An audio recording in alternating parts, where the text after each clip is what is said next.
Welcome everyone to another inspiring God's Word. Today I'm going to talk on the parables of the talent.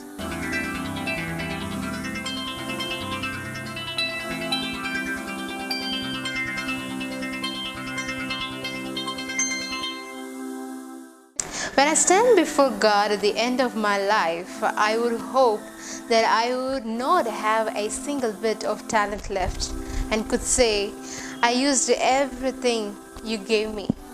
It's a statement by Irma Bombek.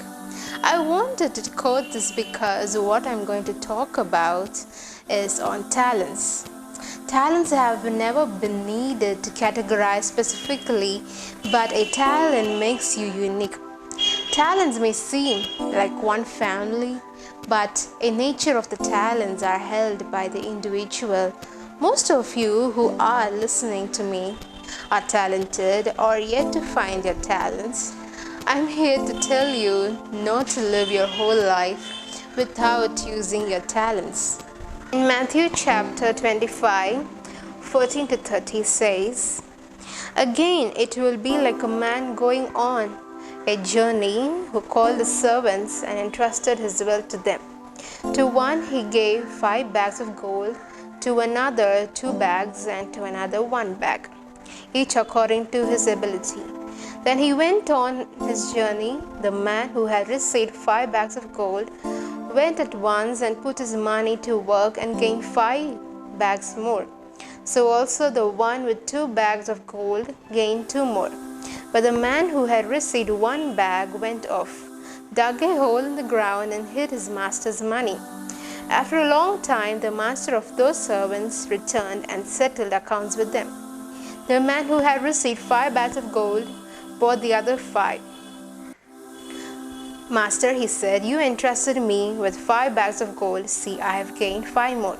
His master replied, Well done, good and faithful servant. You have been faithful with a few things. I will put you in charge of many things. Come and share your master's happiness. The man with 2 bags of gold also came. Master, he said, you entrusted me with 2 bags of gold. See, I have gained 2 more. His master replied, Well done, good and faithful servant. You have been faithful with few things. I will put you in charge of many things. Come and share your master's happiness. Then the man who had received 1 bag of gold came. Master, he said, I knew that you are a hard man, harvesting where you have not sown and gathering where you have not scattered seed. So I was afraid and went out and hid your gold in the ground. See, here it is, what belongs to you. His master replied, You wicked, lazy servant, so you knew that I harvest where I have not sown and gather where I have not scattered seed. Well then, you should have put my money on a deposit with the bankers, so that when I returned, I would have received it back with interest. So take the bag of gold from him and give it to the one who had 10 bags.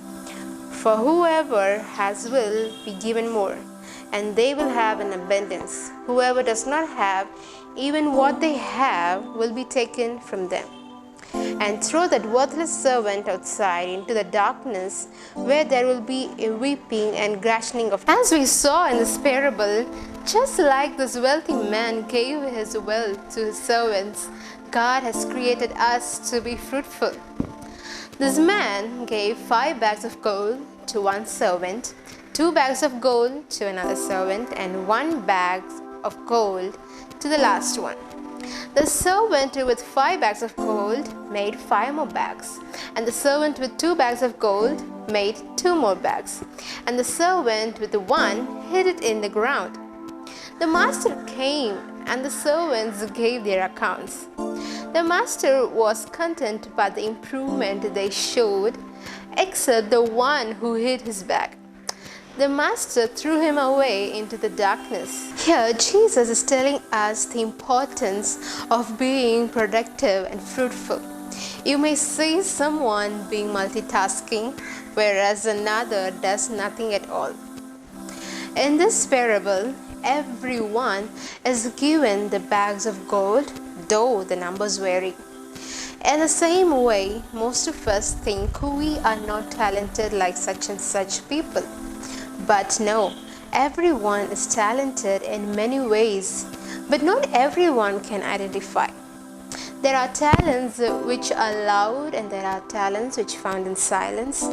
It differs, but it is found only if you use it.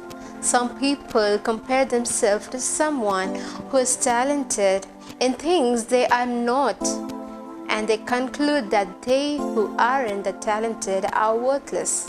In the last verse, it says, "To everyone who has will more be given."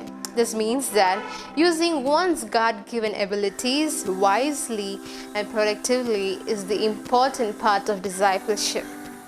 Faithfulness will be rewarded with more opportunities to serve God. The more you use your gifts, the more God blesses you. If you keep doubting yourself and waste time for fear of not being as talented as others, your gifts will be taken away and given to the ones who are more productive and fruitful to God. So do not hesitate. Start working on yourself by finding out what you are gifted in and make it fruitful. Use your talents to encourage and support than to be competitive. We all are accountable to God at the end of our lives. If you want to be talented and to be productive, you should stop comparing yourself, rather encourage each one another. In this parable, why does the master say, "Well done, good and faithful servant"?